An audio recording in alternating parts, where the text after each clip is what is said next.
한 정치인에 대한 이야기 준비했습니다. 논란이 갈수록 커지고 있습니다. 김병기 민주당 원내대표를 둘러싼 대한항공의 특급 대우 의혹 이야기입니다. 자, 영상 하나 볼까요? 자, 오늘 아침입니다. 저 국회인데요. 아침부터 취재진이 저렇게 마이크를 대기해놓고 준비해놓고 김 원내대표를 기다렸습니다. 의혹이 계속해서 커지는 상황에서 김 원내대표가 그러면 카메라 앞에서 꺼낸 그 해명은 무엇이었을까요?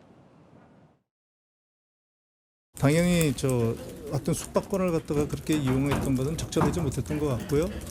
즉시 반환 조치하겠습니다. 숙박료가 1박에 80만 원이 넘는다. 실질적으로 저희가 여러 번에 걸쳐서 확인해 본 바는 30만 원 정도 좀 넘는, 그러니까 34만 원 정도 금액이었습니다. 물론 그것이 그렇다고 해가지고 정당하다는 뜻은 절대 아닙니다. 당시에 정무위나 국토위 소속이셨으니까 이게 제가 누누이 말씀드리지만 지금 그게 적절하지 않았다고 얘기를 드립니다. 자, 일단 들으신 것처럼 김 원내대표도 인정은 했습니다. 받은 건 맞다고요. 근데 숙박권 논란 그 시작은 바로 여기서부터였죠. 이렇게 지난해 김 원내대표가 서귀포에 있는 그 대한항공 그 칼 호텔로부터 받은 숙박권, 이 2박 3일 로열 스위트룸을 숙박권을 통해서 이용했다, 이 사실이 드러난 건데, 자, 앞서 들으신 대로 김 원내대표가 조목조목 해명은 했지만 논란이 계속해서 커지는 모양새입니다. 일단 보면은요, 이렇게 쟁점이 정리됩니다. 제공받은 금액. 첫 번째, 일단 보도된 건 80만 원인데 본인은 34만 원이다. 2배나 차이 나는데 뭐 이렇게 계산이 다릅니까? 그러니까 숙박권을 받아서 그 숙박권으로 예약을 한 겁니다. 그런데 이 가액을 어떻게 산정할 것인지에 대해서 좀 차이가 있는 건데요. 네. 김병기 원내대표 같은 경우에는 당시에 이 숙박권의 가치가 34만 원이었다라고 이야기를 하고 있습니다. 아마도 유추해 보건데 결국 대한항공 측이 이 칼 호텔을 예약하는데 일정 부분 할인도 받을 수 있고 숙박권이라는 것은 당장 어떤 예약을 할 수 있는 그런 권리니까 일종의 직원 할인 같은 개념으로 실질적으로 그 가치는 34만 원 정도였다라고 네. 주장을 하고 있는 것이고요. 저도 방금 홈페이지 통해서 다시 한번 확인을 해봤는데 네. 현재 지금 묵은 것으로 알려져 있는 로얄 스위트에 책정된 가격은 72만 5천 원이 맞습니다. 그러니까 제가 지금 예약을 하고자 한다면 네네. 1박에 72만 5천 원을 내야 되는 것이 맞는 거겠죠. 일반 소비자는. 그렇죠. 네. 이제 이런 부분에 있어서 차이가 있는데 김병기 원내대표도 언급하고 있는 것처럼 34만 원이면 괜찮고 70만 원이 넘으면 안 괜찮다라는 의미는 아니다. 가격의 여지 없이 잘못했다라는 이야기는 덧붙이고 있습니다. 자, 어쨌든 인정은 했지만 김 원내대표 계산대로 한번 해보면, 자, 1박에 34만 원. 그러면 2박 3일 묵으면 일단 100만 원은 안 넘는다는 얘기예요. 그러면 청탁금지법으로 보면 어떻습니까? 이 100만 원이라는 금액이 굉장히 중요합니다. 그래서 아마도 김병기 원내대표도 네. 34만 원이라는 주장을 꺼내지 않았을까 생각이 되는데요. 청탁금지법에 따라서 1회에 100만 원을 초과하는 그런 금품 내지는 선물을 받게 되면 직무에 관련이 없어도 어떤 대가가 하나도 없었다고 해도 처벌 대상이 됩니다. 그런데 지금 공식 홈페이지 가격처럼 1박에 70만 원이 넘었다고 하면 2박 묵고요. 조식까지 먹었으면 100만 원 훌쩍 넘게 됩니다. 네. 그 자체로 처벌이 가능한 유형의 어찌 보자면은 금품을 제공받은 것이 될 수 있어서 굉장히 첨예하게 대립을 할 것 같고요. 물론 지금 김병기 원내대표 주장처럼 1박에 34만 원 상당이었다고 한다면 100만 원은 넘지 않겠지만 다른 숙박권뿐만 아니라 부수적으로 다른 받은 것들이 있는지 따져볼 측면은 있어 보입니다. 자, 일단 금액은 이런 쟁점이 있다는 거고, 그러면은 이것도 따져봐야겠죠. 숙박권이 어디서 났나? 한번 살펴보면은요, 당시 비서관의 문자 내역을 보도했던 매체를 보면 대한항공 측을 통해서 이제 받은 것으로는 추측이 됩니다. 그런데 김병기 원내대표는요, 정작 취득 경위 이거 나는 모른다. 왜 어떻게 이제 받았는지 모른다 이렇게 설명을 하고 있는 겁니다. 몰랐다, 이 해명으로 충분합니까? 충분하지 않다고 그래서 시민단체에서도 비판 성명을 내놓고 있는데요. 이 몰랐다라는 해명 좀 더 구체적으로 설명을 드리겠습니다. 이 문자를 처음으로 보도한 매체에다가 뭐라고 얘기했냐면 네. 여야 다른 의원실처럼 이것이 보좌 직원을 통해서 전달된 것 같은데 구체적인 취득 경위는 모르겠다라는 게 이 처음 의혹을 보도한 매체에 밝힌 입장입니다. 근데 이걸 두고는요. 아니 이게 모른다는 게 말이 되느냐. 좀 더 명명백백하게 밝혀야 한다. 참여연대도 이렇게 비판을 하고 있거든요. 네. 왜 밝히라고 하는지 이유가 있습니다. 아까 기자들 물어볼 때 뭐 국토위 정무위 얘기가 나왔었잖아요. 그 이유가 있습니다.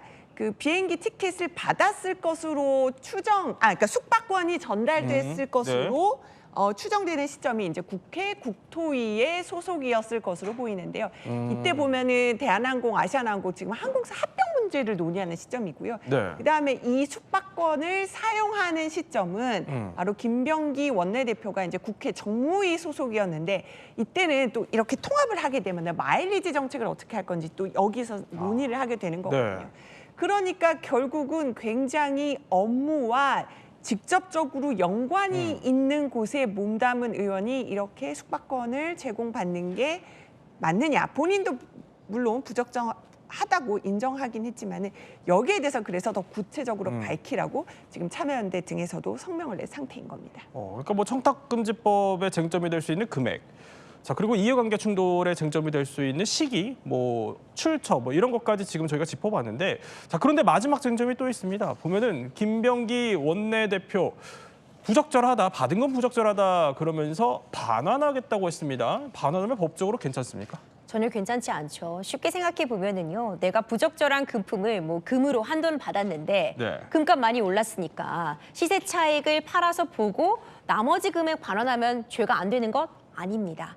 일단 한번 받았다면은 그 자체로서 불법성이 있는 것이기 때문에 추후에 반환한다고 해도 그 불법성이 사라지지 않습니다. 이미 충분히 문제가 될 만한 상황이고요. 현 시점에서 이미 숙박권을 다 사용하고 묻고 나서 이 금액을 계산하겠다 한다고 해서 그 불법성이 작아지진 않을 것 같습니다. 그렇군요. 그런데 또 여기서 끝이 아닙니다. 오늘 또 새롭게 나온 게 대한항공 측에서 김병기 원내대표에게 또 다른 편의를 제공했다, 이런 의혹이 불거진 겁니다. 이번엔 뭡니까?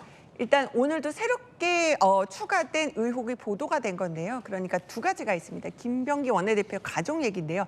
먼저 며느리와 아주 어린 아기 손자가 지금 2024년 8월에 베트남에 출국하게 되는데 이 비서관과 또 그 당시의 비서관과 대한항공 관계자가 뭔가 대화하는 게 포착이 됐고 대한항공 관계자가 여기에 대해서 뭔가 하노이 지점장에게 의전 서비스를 요청해냈다 하면서 네. 뭔가 의전을 더 챙겨주는 듯한 문자가 포착이 된 거고요.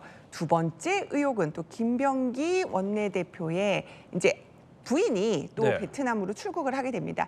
이때 이제 일반석을 이용하는데 뭔가 프레스티지 관련 시설을 좀 이용하게 요청한 게 아니냐 관련한 이제 문자를 보도하면서 논란이 된 건데 여기에 대해서 김병기 원내대표가 오늘 조목조목 반박을 했어요. 패스트트랙 요청을 한 게 아니라 본인이 직접 그러니까 그 며느리 아기가 이제 사설로 이용을 한 거다. 그리고 아내는 뭐 프레스티지 관련된 시설 이용한 적이 없다라고 부인을 했는데요. 오늘 그 부분에 대해서는 오늘 조목조목 반박을 했습니다. 그럼 김병기 원내대표 한번 목소리도 들어볼까요? 베트남은 들어갈 때 그 사설 패스트 트랙이 그때 당시에 있었던 것 같아요. 보좌진들이 저 의원을 갖다가 이렇게 잘 모시겠다. 그때 제 손주가 그 태어난 지 얼마 되지 않았었거든요. 그런 거 고려되지 않았을까 싶고요. 이 안 사람도 이제 들어가 듣고 그랬었는데 그 의전이랑 하지를 않았었거든요. 자, 그러니까 당시 일하던 보좌진이 선의로 한 것 같다, 이런 취지로 설명을 했는데 이 해명으로 여기서 끝날 수 있습니까? 그러니까 김병기 원내대표의 입장은 잘못한 건 맞는데 그러니까 보좌진이 일을 좀 열심히 하려다 보니까 과도하게 일을 하다 벌어진 일이다라는 취지로 보여지는데요. 그럼에도 불구하고 보좌진은 며느리와 손자가 출국한다는 거는 어찌 알았을 수 있을까요? 결국 누군가로부터 정보를 전달받았을 텐데 김병기 원내대표가 아무리 보좌진의 일이라고 해도 그것을 누군가 지시한 사람이 있고 정보를 준 사람, 비행기표를 보여준 사람이 있었을 것이기 때문에 책임에 있어서 자유롭다라고 보기는 어려울 것 같습니다. 네, 또 의혹과 해명까지 짚어드렸습니다.